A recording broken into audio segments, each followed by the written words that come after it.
Press XY presents We Accept You, Just Don't Use the Bathroom. So we have a little bit of bad news. Janelle Jakeways and Rebecca Heineman aren't going to be able to be with us today. They've had some travel trouble and on the West Coast. However, Janelle has prepared a video for us that we're going to watch later on tonight, or later on in this panel. So I'm Charles Bagby. Hello. I'm a video game writer. I've been a journalist for theater and video games for about 20 years. I've also been an out-of-the-closet cross-dresser for about 20 years as well. And with me is Eric Patterson. Hi, I am Eric. Otherwise I'm a Shidoshi by pen name. I currently work for this little magazine here called Electronic Gaming Monthly, aka EGM. I've also worked for magazines such as Play and Game Fan back in the day. I do a litany of other stuff, podcasts and Warning Huge Podcast, and all the other things. And I will get into my situation when we get to that part of the show. And we're going to be joined in a few minutes by Mamie Baker, who's a tabletop game designer and a sex ed teacher, and she'll be speaking with us in just a few minutes. She's on her way. But for now, since the theme of today's panel is past, present, and future, we're going to take a little look back at how transgender people were portrayed in the gaming industry only about 14 years ago. So some of you may remember this old Nintendo commercial.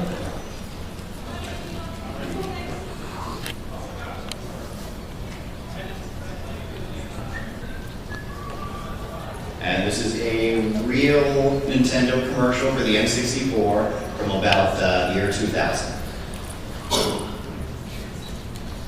Son, life isn't all about money.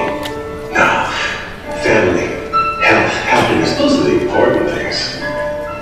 I guess what I'm really trying to say is, how much will it cost to keep this from your mother? $39.95! That's all you need for these super cool Nintendo 64 games, all bestsellers and all latest toys. Plus, at these prices, maybe you can get two. Grandpa? Okay, so how many people remember when that commercial aired? How many people were shocked or outraged or personally insulted by it? Okay, only a few people were really shocked and insulted. But the message that we're getting from only 2 console generations ago was that transgender people are the butt of the joke, that it's a source of shame, and you can blackmail your parents who cross-dress into buying you Nintendo products. So let's shut down that.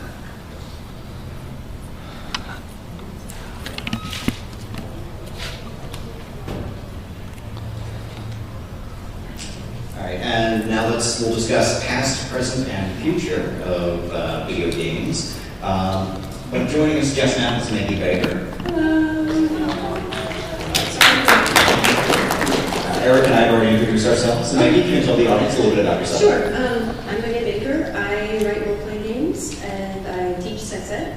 And so this is a place I'm very interested in. What else about me? I don't know if there's anything else super fascinating or interesting. I'm sorry to have missed you in your introductions. But that's where I'm at.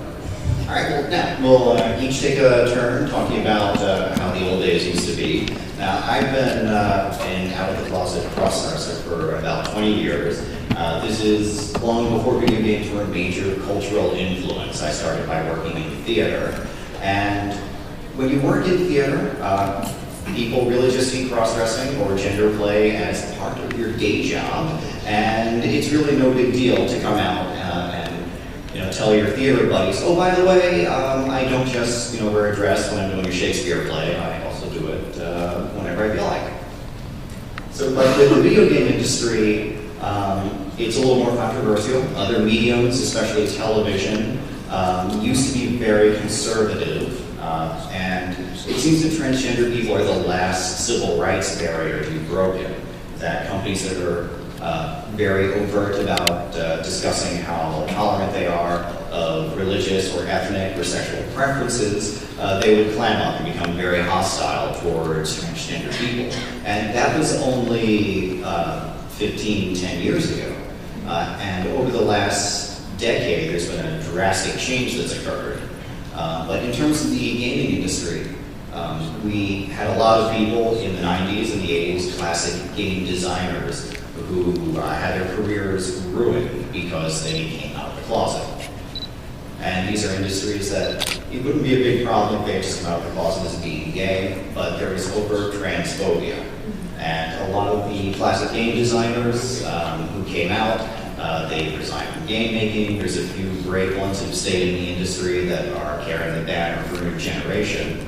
And it's reached the point that a major con, like PAX, will do numerous transgender-specific panels over the course of, it's been 2 years running now at PAX East. And I've been pretty lucky with my transition, coming from an industry where no one really cares if you're a cross-dresser, and coming into the game industry. There was never really a moment where I had to come out of the closet. It was just something everybody knew. And Eric? So my situation is a little bit interesting because I'm still in the position of not transitioning yet as a male female. But I've been kind of out with this for a few years. And when I was a very young child, you kind of know that like things are going on, but you don't know exactly what is going on. And I remember the fact that my mother had made me a stormtrooper outfit, so I think I said stormtrooper, but she also made me a Princess Leia outfit, so I said Princess Leia. And as a child, I never thought that was anything strange, you know. And my mother never said, "Oh, you're not supposed to do that." So I was lucky in that regard, but in a similar way, I didn't totally understand what was going on because I just thought that was normal. You know, I had my He-Man characters and I had my Little Ponies, which of course I guess now is okay. You know, times have changed a little bit. So I didn't really realize that, but you know, as I started growing older, and I was like, wait a minute, something's not right with how I feel and how things are going on for me. Things got very confused, and the way this starts to connect to video games is that right out of high school, I started at Game Fan magazine, which some of you who are younger will not know that, but it was a very, very big magazine back in the day, and I went there and very, very quickly found out that video games are a boys' club. They were, and unfortunately they still kind of are. And the things that made me different made me very much stand out. And I received a lot of pushback from my coworkers because of that. I had a few friends who were accepting of me to some degree, but they were still like, okay, why do you do this, why do you do that?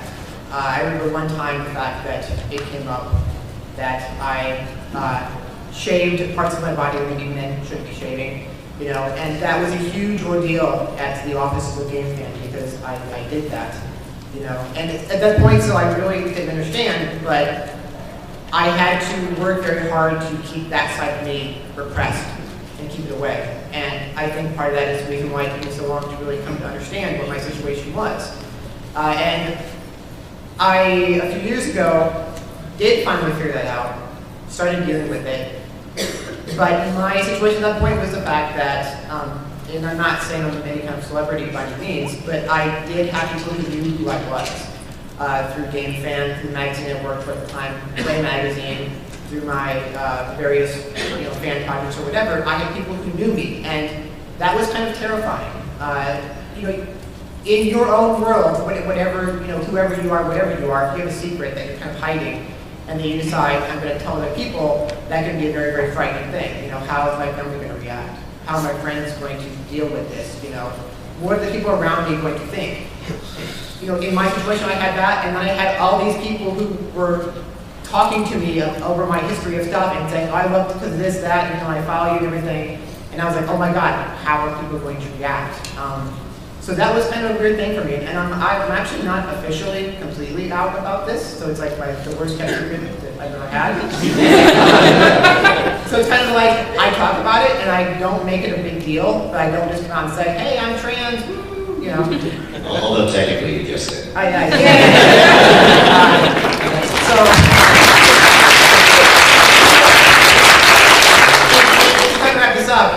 The one thing I found, and the one kind of point I want to really hit on is, we're going to talk about companies, we're going to talk about game developers, publishers, things like that, and how they deal with trans issue. But one of the places I've been the proudest and also the most disappointed is the community. You know, for a lot of you out there in this audience, I'm sure you're not trans, but you have something about you. You have something inside you. You have some quirk, or you have some personality trait, or you are a certain way. You are who you are. And it used to be a time when gamers were shunned. You know, we were the weirdos in our basements playing games in the dark. You know, we were inside doing this weird hobby when we should be outside playing softball or soccer or riding our bikes and everything.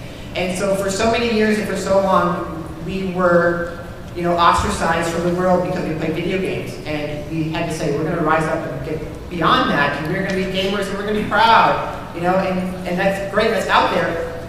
But in our community then, we stab each other in the back all the time. You know, we are not accepting. I mean, look at the issues recently with female gamers. You know, female gamers still have so much to go through, and they still have so much crap slung at them by the gaming community. And that is half of the people in the entire world. You know, when you start breaking us down into smaller and smaller groups, then it's like, okay, maybe I can understand from some fringe little group that doesn't have that much presentation out there, but female gamers alone are getting this. And we as a community have to come together and say, whoever we are, wherever we are, you know, we are, I mean, I don't necessarily want to say we are gamers, but we are gamers. You know, we play video games no matter what it is, and gosh darn it, can't we all just be friends, and can't we all just enjoy games together, and can't we all say, hey, we're the same little community, we're a family, and let's support one another. So, you know, my personal thing in this has been seeing the good and seeing how nice people can be and how responsive and respectful and receptive people can be in my talking about my situation. The downside is there's still a lot of people out there who not only don't care, but they don't want to care. They don't care about finding out who you are. So. And Mindy. Okay, so my angle on this is as a publisher, as a game designer. And one of the things that's important to me looking at gender issues in game design is twofold. One is to be sure that the people that I'm hiring people, not genitalia. The people that I'm working with, the attitudes I want to have in my game design, and in the people that I have around me have a level of inclusiveness and diversity and interest in who you are. I think that's a brilliant comment. That being interested in who you are matters.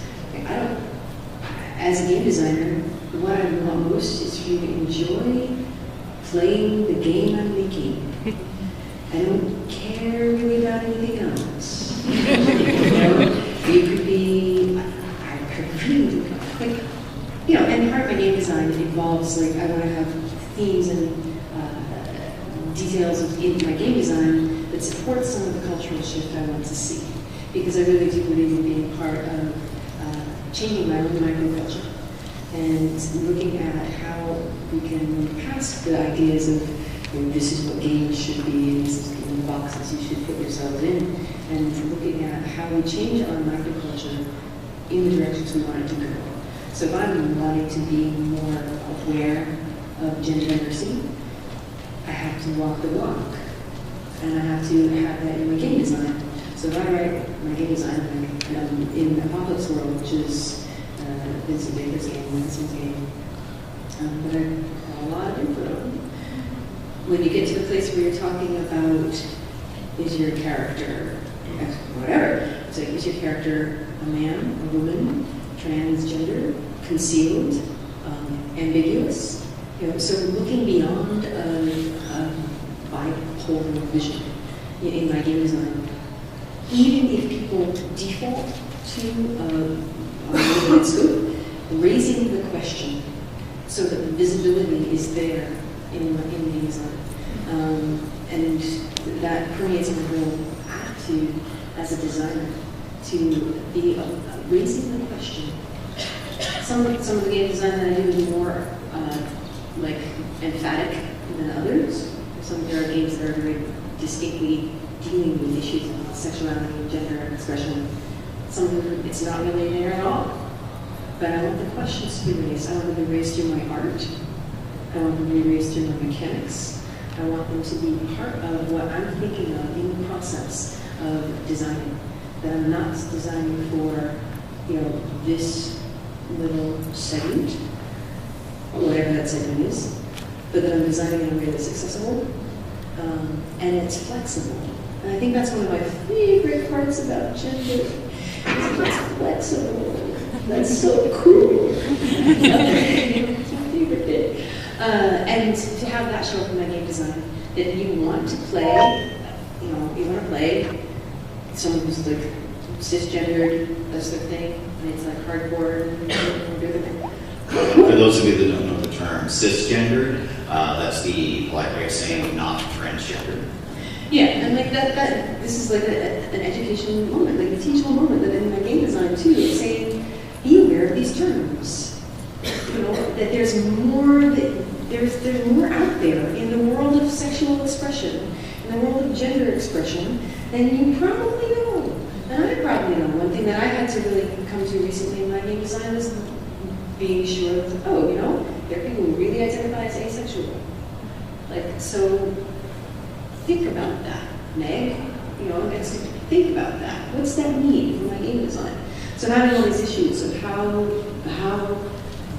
gender diversity and expression diversity shows up in my game design is something I take seriously. And when I look very critically, not in terms of like, oh, that's bad, but in terms of critique of other game design, saying where is that on these various sliders? Where is this game? What does this mean? What does this say? What is this saying to the teenagers that I work with? What's going on with this game? So that's where I'm coming at least from. It's great that your company's doing that. And there are some other companies. I was very surprised to learn that some major gaming and tech companies have been praised by the Human Rights Campaign for being exceptionally aware of LGBT issues. And among them are some very major game publishers and some other companies like Electronic Arts, GameStop, and Cisco. And also some other big tech companies, Apple and Windows, have both gotten very high ratings from the Human Rights Campaign. And for those of you that don't know, the Human Rights Campaign doesn't lump together LGBT issues all together in one big group. They have separate categories so that when they rate a company, they're making sure that there's a distinguishing between gay and transgender issues. And so all of these companies mentioned here and a few others you can find on the HRC website, those have all been given a rating according to how well they have transgender-specific hiring practices and non-discrimination clauses. And there are organizations that have kept track of just how many companies will have transgender-specific regulations. And one organization said that it was about 2% of companies had transgender-specific ordinances in their employee codes back in 2002. And now, a mere 11 years later, it's drastically risen so that most companies actually have some specification that says you can't discriminate against someone just for being transgender, even if that person considers themselves to be heterosexual. And also, this is a chart by the National Gay and Lesbian Task Force, which shows how different states have legislation that's specific to transgender issues. And as you can see here, it varies drastically from state to state, depending on where you happen to live at the time. And cities themselves will have stricter regulations beneath that. So even though there are federal civil rights laws, they aren't necessarily as strict as we would like. And each state or city, you can contact your congressman about getting your state's laws to be a little stricter about not discriminating against just transgender people, because that's something that often gets left out of LGBT organizations. Yeah, I want to say that there, if you read the news now, you'll see that there's a lot of issues where, and not to say, I always want to be careful, I don't want to say anybody's struggle is worse than somebody else's or anything like that. I don't want to make direct comparisons, but when the gay and lesbian like laws and regulations of kind of people or issues like that are going on, a lot of times the transgender issue is left out. And there are issues still about employment issues and other social issues, like one that is just going on now that some of you might have heard of, and I don't have the exact details, I apologize because of the rush to get ready for PAX East and everything, GDC and whatnot. But Arizona right now is working on a law about bathrooms, saying that if you are transgender and let's say that you were born male, but you are transitioned to female and you are presenting as female, that unless you have a piece of paper saying that you are indeed female, they do not want you using female bathrooms. They are going as far as saying like that you have to like technically show your papers, you know, in order for you to use the bathroom. And the argument brought up a lot of times in this case, especially, is that a guy is going to dress up as a woman, go in the women's bathroom, and then molest little girls, and we have to stop that. So we have to have laws like this. And of course, that's ridiculous. You know, people who are going to molest somebody are going to molest somebody no matter what. You know, those are very bad people, and a law is not going to stop them. So there's still a lot of work. There's still a lot of fear about transgender people. You know, they come either through a lack of knowledge or just not liking them or whatever. But there's a lot of fear out there, and so you know, you see on this kind of map just how diverse states are in their laws and their protections, and there's still a huge lack of protection. I mean, there's still tons and tons of places where you can get, you know, fired just for being trans, even if you're not even transitioning, even if you use it as a thing. So.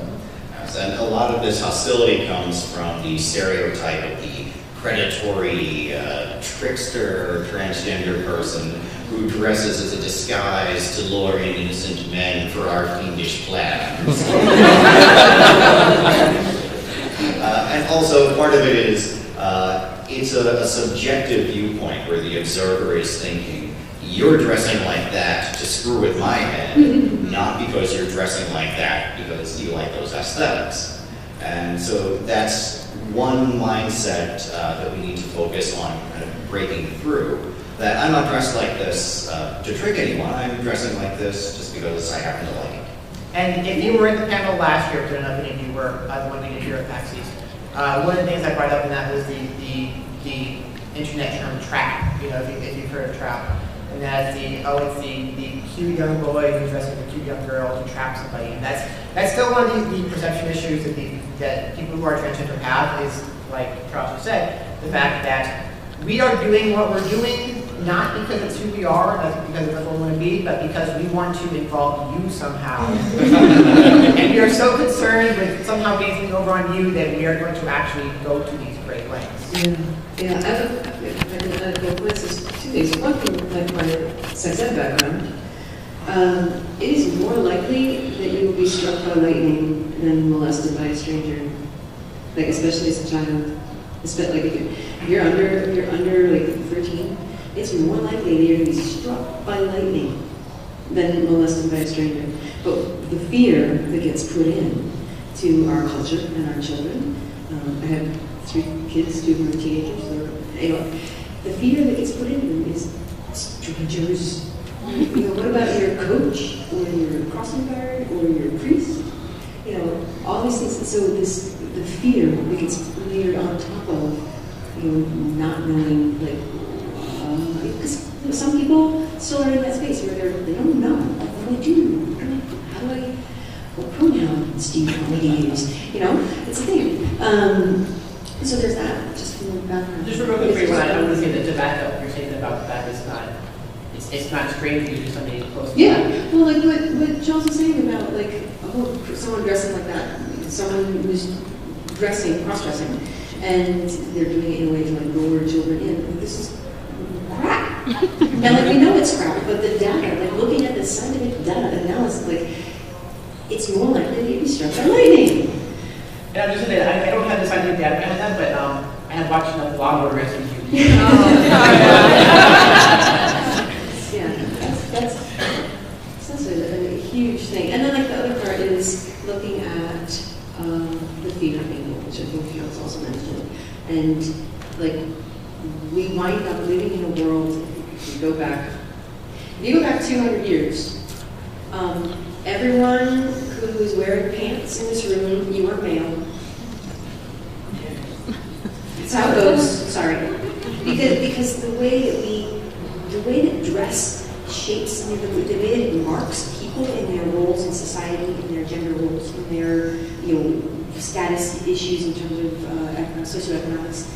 That's all really transitory. We could find places through history where everything is different places in the world, and it's like, oh, everybody wears dresses all the time. I was just in Ethiopia, guys wearing dresses all the time. No, what? Why would this be an issue? Because that's where they dress. So all these questions, so all these issues of how you dress. Why is this still a question? Why are we sitting here in 2013 and the map looks like that instead of just high all the way up? That's my question.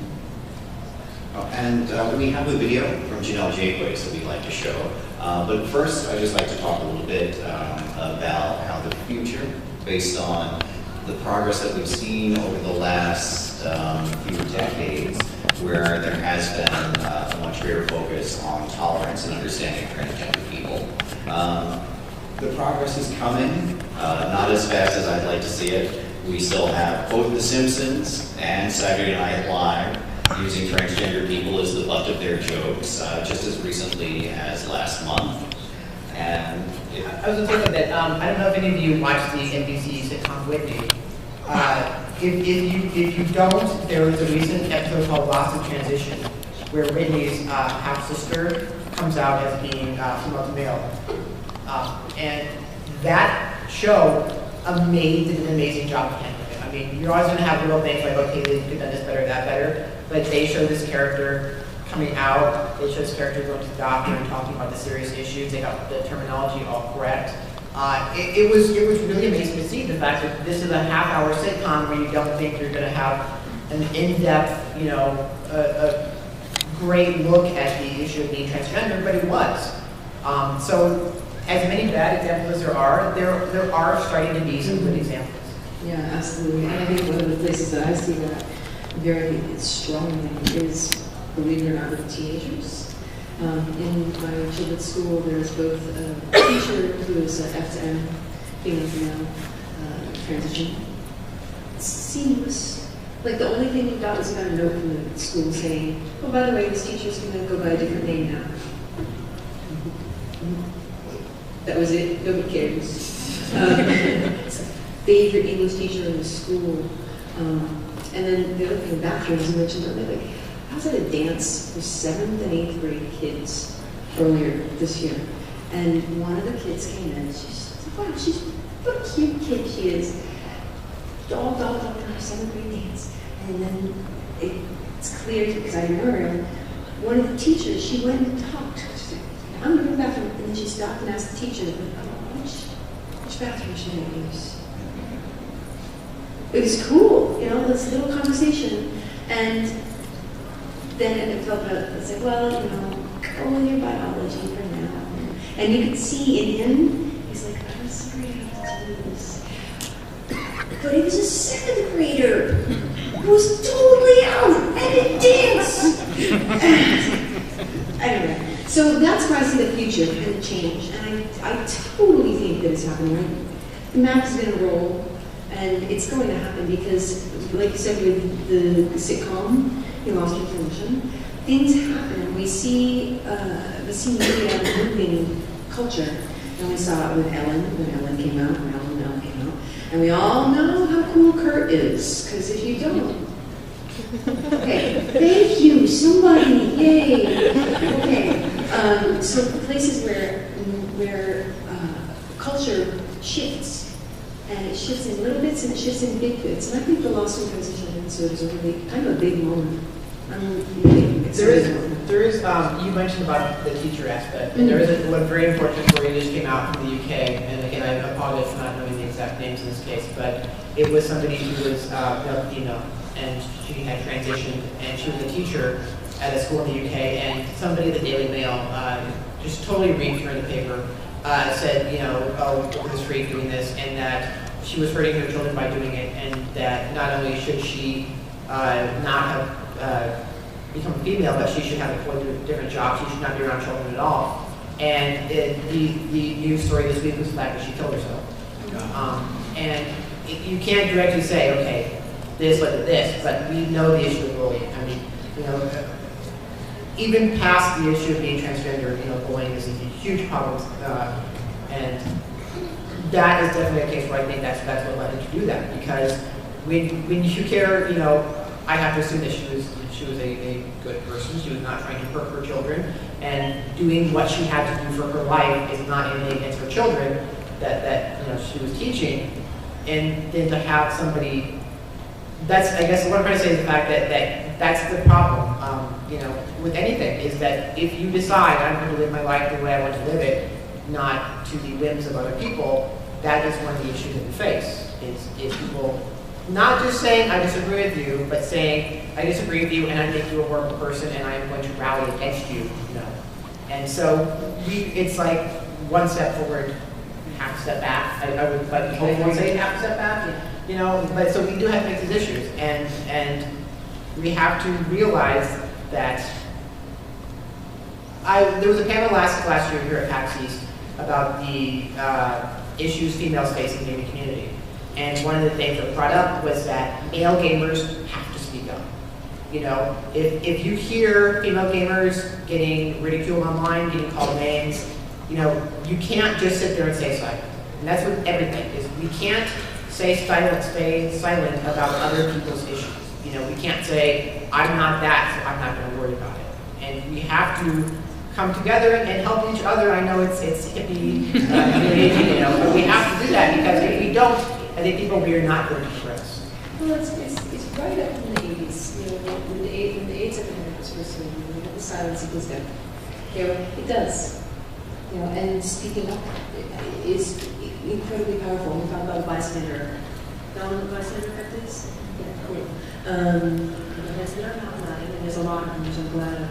It's this situation where you see something, but you don't say anything because you don't want to get involved. You don't want to defend something. Maybe someone's going to say something about you, or it's going to turn.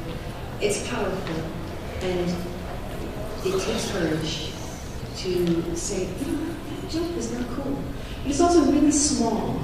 You know, when you're on an online forum or something like that, and someone says something derogatory, and you don't like it, it doesn't have to be a giant complication. It can be like, oh, that wasn't cool.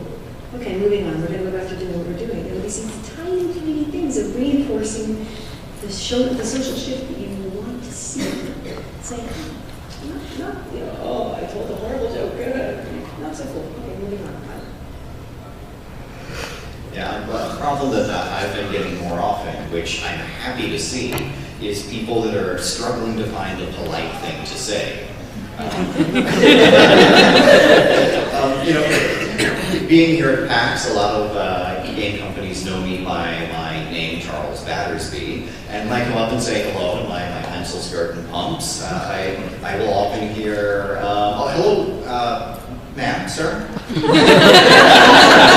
And these are people that they aren't transphobic, they don't really care, they just don't know the polite thing to do. And I try not to get outraged or uppity, I just address me as miss. And what I'd say about that is, you know, everybody's different, and I can't speak, I cannot be any kind of spokesman for anybody. So there are people in the trans community who are, you know, who don't want to talk about their situations, who don't want to be out, who don't want to deal with that. But like in my situation, you know, if you've got a question, come up and ask me. I think the way that we progress is by people knowing more about something, you know. And I would never not want to inform you about something. And so I think if you don't know, that's fine. And you can say, I don't know. You know, it's better to ask, go to Charles and ask, how should I refer to you, you know, so that I don't insult you, than to just assume or just say, I'm going to walk and go somewhere else and not talk to this person because I'm too paranoid and freaked out about it, you know. Like, ask questions, and ask if you can ask questions, you know, and then ask questions, and ask what is right and wrong for that certain person. Like, don't be afraid to interact with people and find out what they want. Because I would rather a little bit of weirdness at the beginning when you're saying, I don't know how to talk to you, can you inform me about that? Than you to not talk to me, or you to not feel comfortable enough around me.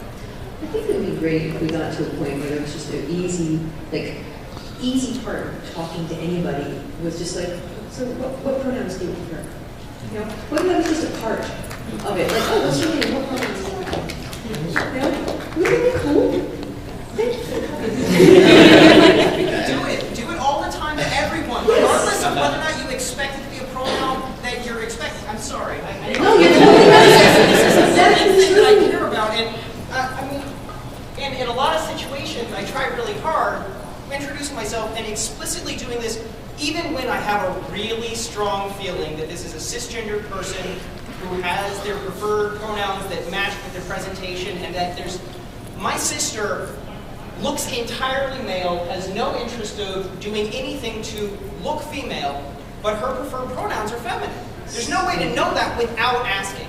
And if you don't make it normative to ask everybody every time, then somebody feels singled out because you're saying, hey, what are your preferred pronouns? And it's really super easy. When you say, hi, my name's Pat, what's your name? What pronouns do you prefer? It's as simple as that. And I'm going to shut up and sit down.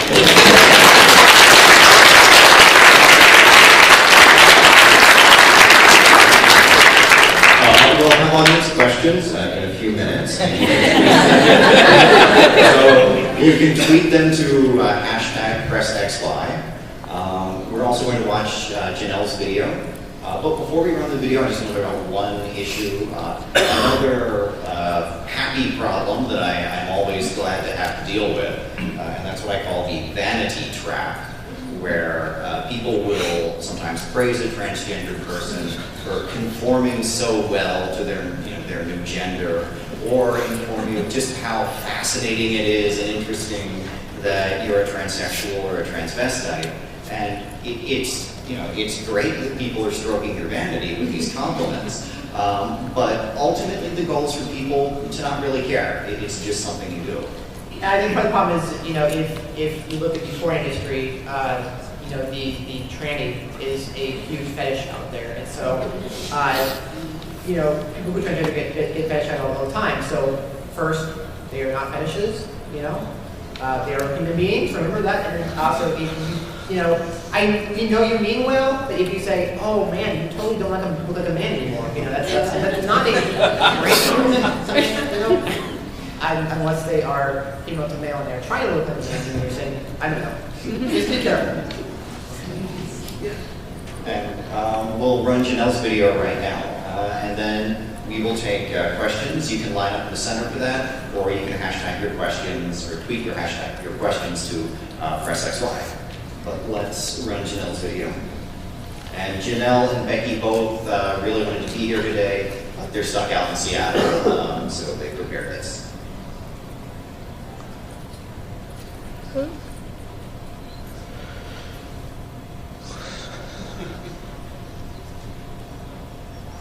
The sound is a little low, so if everyone can copy your ear.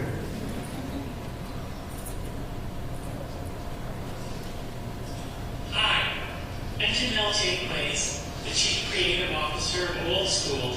I'm speaking to you, not quite live, here from my studio in downtown Seattle.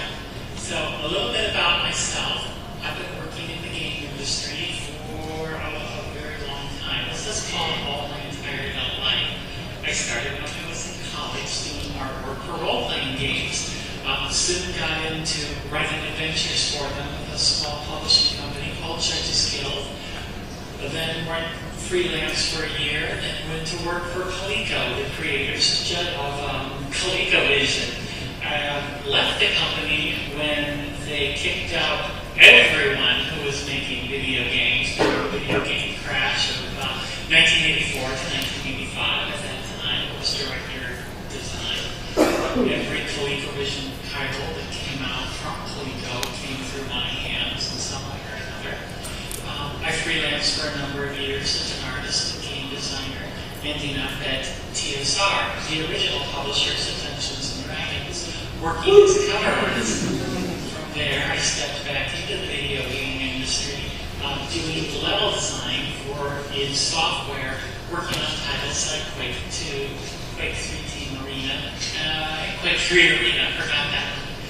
From it, I stepped back. I stayed in the game industry, staying in Dallas, working on the Age of Empires titles, Age of Empires 3 in particular, and one of its expansions. And then was in environment artists on Halo boards doing their multiplayer game maps. The most recent position in the game industry was with CCP, the publishers of EVE Online.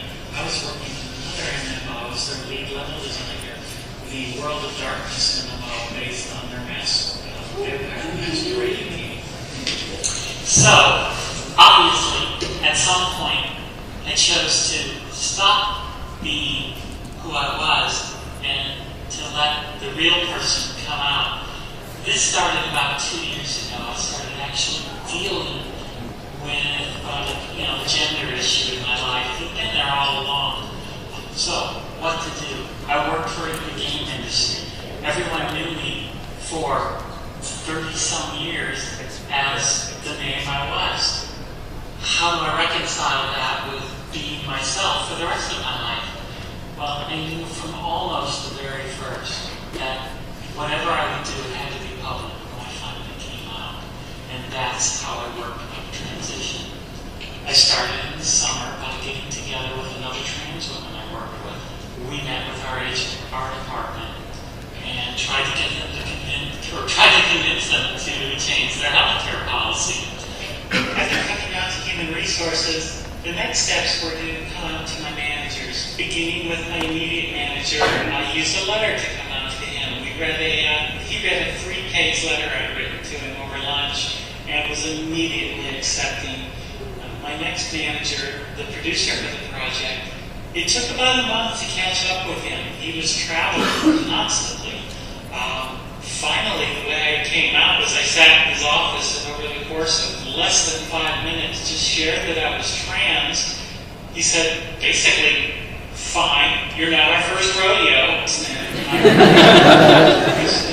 Which included drafting a letter to the entire company, which I was also going to be a variant of the one that I drafted for coming out to the entire world. The company letter had to be reviewed by senior management, which included the president of the company and the corporate attorney. They both played in the adventure game that I have been playing in for several months, and now they might get an insight into why the character I was playing was female. So, having come out to the company, I came out to the world. It was the right thing to do for me, the right thing to do for my career, and I do not regret it.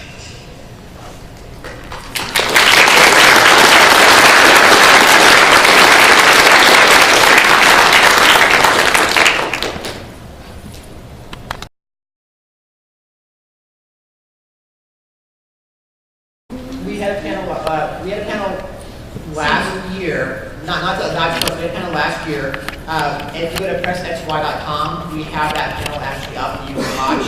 And we also have a panel coming on Sunday, which I think might be a little more geared towards that.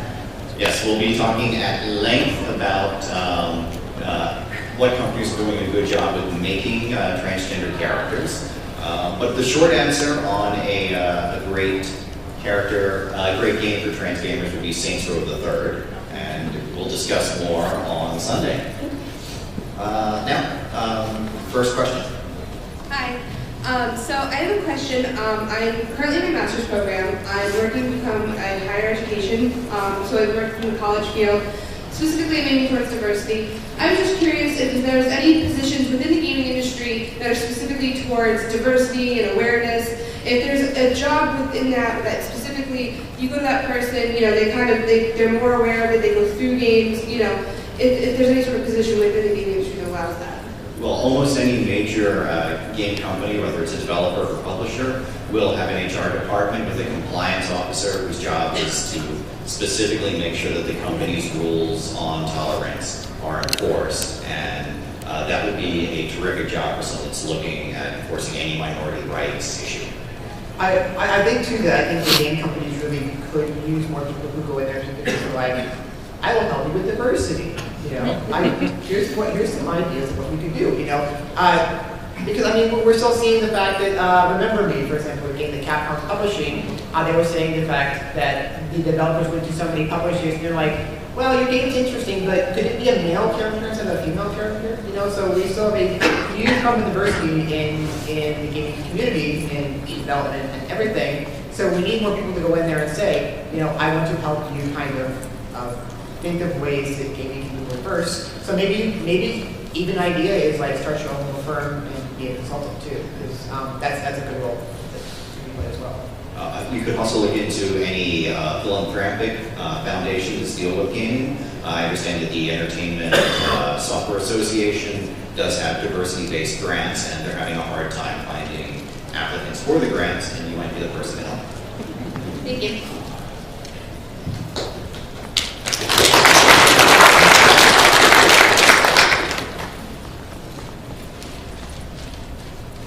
So, I feel awkward about the question, and I feel that you can preface it with that and also this. I grew up reading a subset of fantasy fiction that was all about girls living as boys for years at a time. And it was normal, and no one felt the need to explain why they were doing it because it was like a gender role exclusive job. So you just had to pass if you wanted the job. And I'm sort of self-indulgently curious about how that actually feels to read as a transgender person.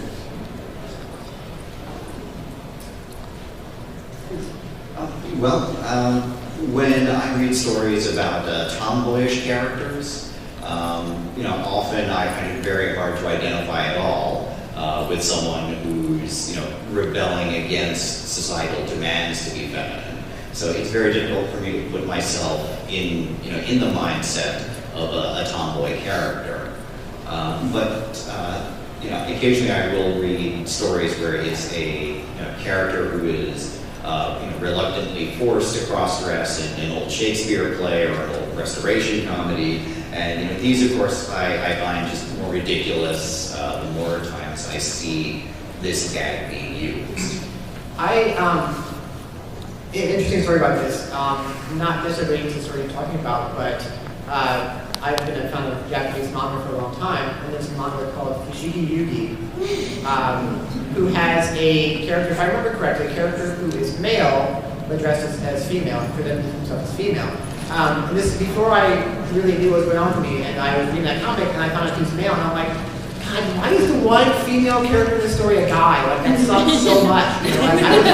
I was like morally and emotionally hurt by that, But what's interesting is, since I figured out what was going on and kind of started dealing with it and being like, okay, this is who I really am, that I do find interest in those kind of characters, and I find interest in the gender dynamics that have come up. And it is interesting because I think of, you have the Asian cultures where there is a history there of kind of cross-dressing in certain positions or situations or whatever, and you have different societies where it's not looked down upon or it's a different subset. So I don't know, I find them interesting. I find it interesting whenever we have characters that can kind of break the norms and a different side. And, part of it is kind of personal for me.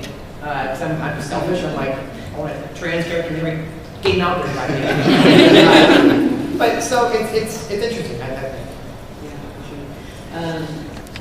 As a cisgender person, I think that one of the benefits to reading fiction, even from Shakespeare on, rests of that, because it raises the question.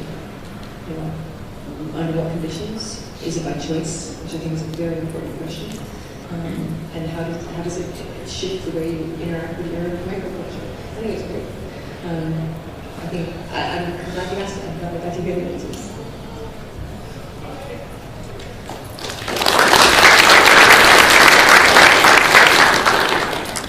So a big still in modern feminist discourse is trans women too, yeah, your fight is my fight. Or trans women, whoa, we're not touching that.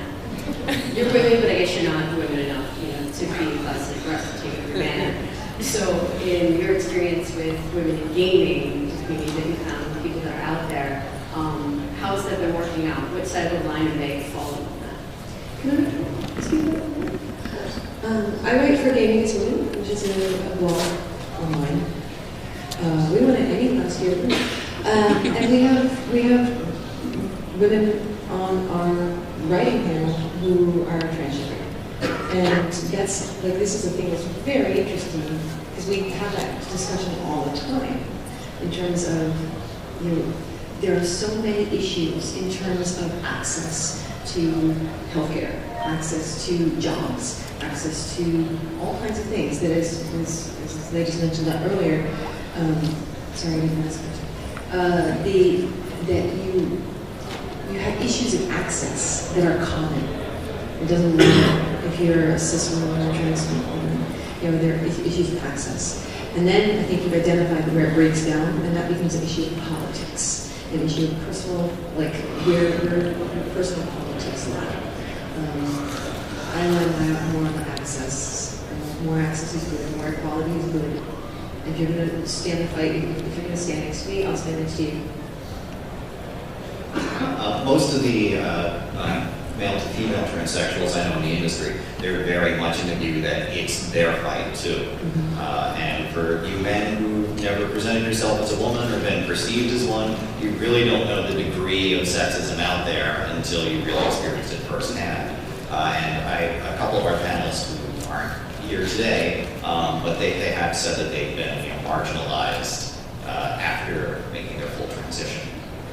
It's tough. I've seen that situation, and me personally, I have female friends who are gamers who they've been very, very accepting, but there is a weird struggle out there in that case, and it's again, it's just such a situation that everybody can't come together and be like, let's have this time together versus having to put ourselves in these little different boxes of who we are.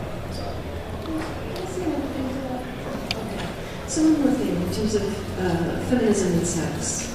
And looking at where first wave feminism and the idea that people could have sex if they wanted, and it didn't even matter if they were women. If they wanted to have sex, they could. And that was revolutionary. And then you have a sort of second issue co-option, where you have the 70s and you have the very beginnings of the AIDS crisis, and you have sex-positive feminism being split by conservative viewpoints of all sex is bad, because suddenly it could kill you. And this we see then carrying through all of the 80s and the 90s of that big split, not just between whether trans women are women or not. God, that makes me frustrated just to say. But it goes through the whole thing like, is all porn horrible? Is all penetrative sex rape? All these things that are like, what happened? What happened was AIDS. What happened was fear. And if you look at early feminist stuff, it's like, people can have sex if they want, as long as they want it, they can have it. And they should get equal pay for equal work. And they should all be getting raped. And all these other things. But so that schism that you're identifying, it's more pervasive, I think, than the issue of AIDS. So this is why it's a good question. We should keep talking about it.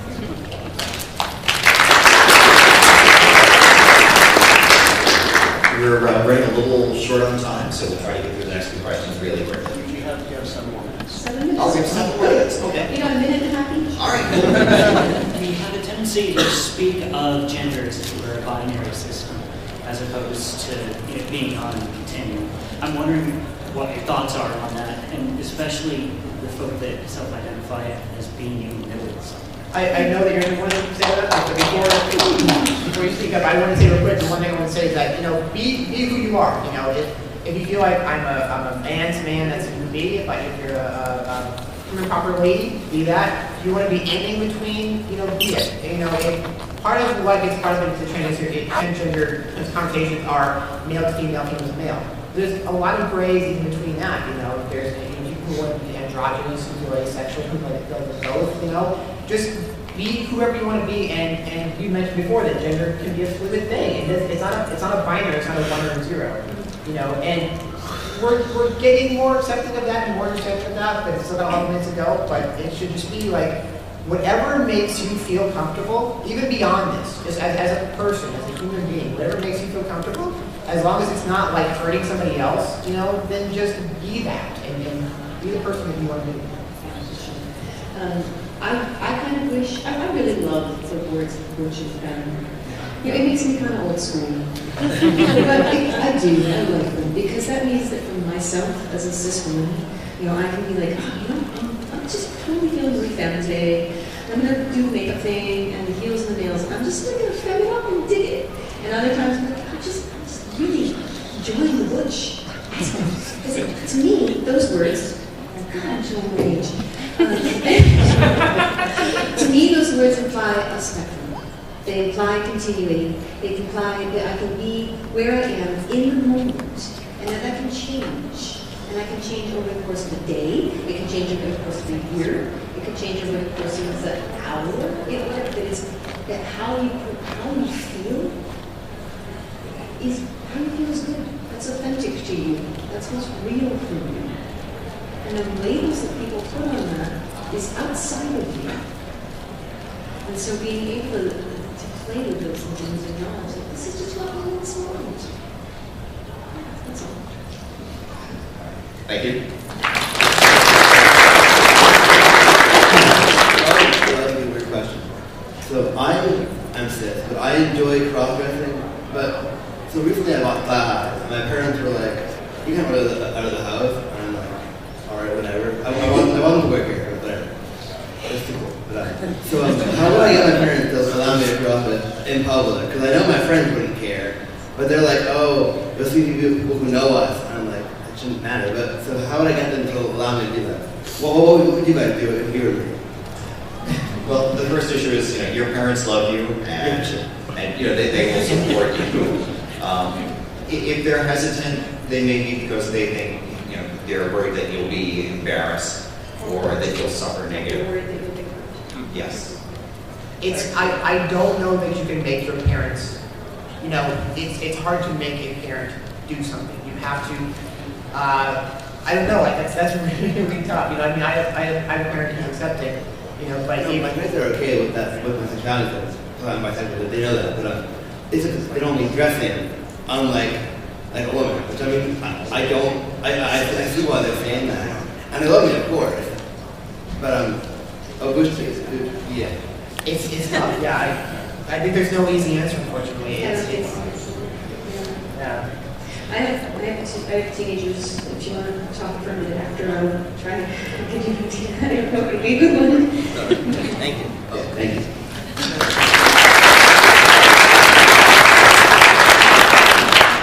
I was particularly struck when we were talking about transgenders as the butt of the joke kind of thing, and I was wondering what your opinions are on using humor as a tool for teaching rather than a derisive. For instance, through a game that's more inclusive rather than derisive, or even in an individual situation when someone's maybe saying something really horrible and just sort of cracking a joke to stop them in their tracks.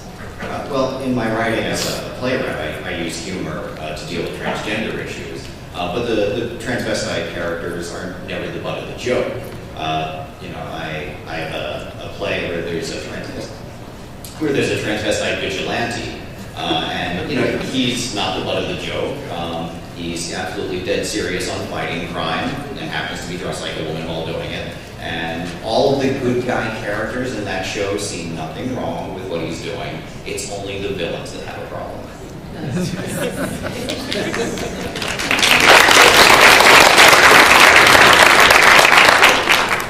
Hello, I'm TF. I started transitioning a year ago, and I found that I work in the industry, tech industry, but not video games.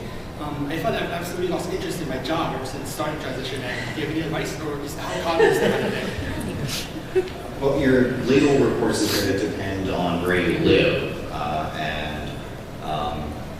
your company will have specific policies. No, the company's fine. Your question is you've lost interest. Yeah. I do not know from experience, but I have friends.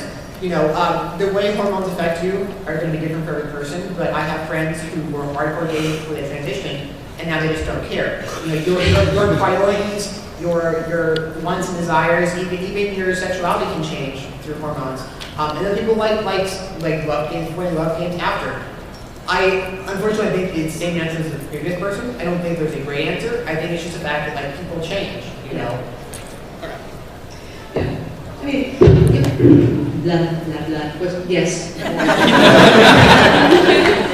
All right, well, we are out of time, but we're going to be doing be doing another panel focusing on transgender characters and the transgender gaming community.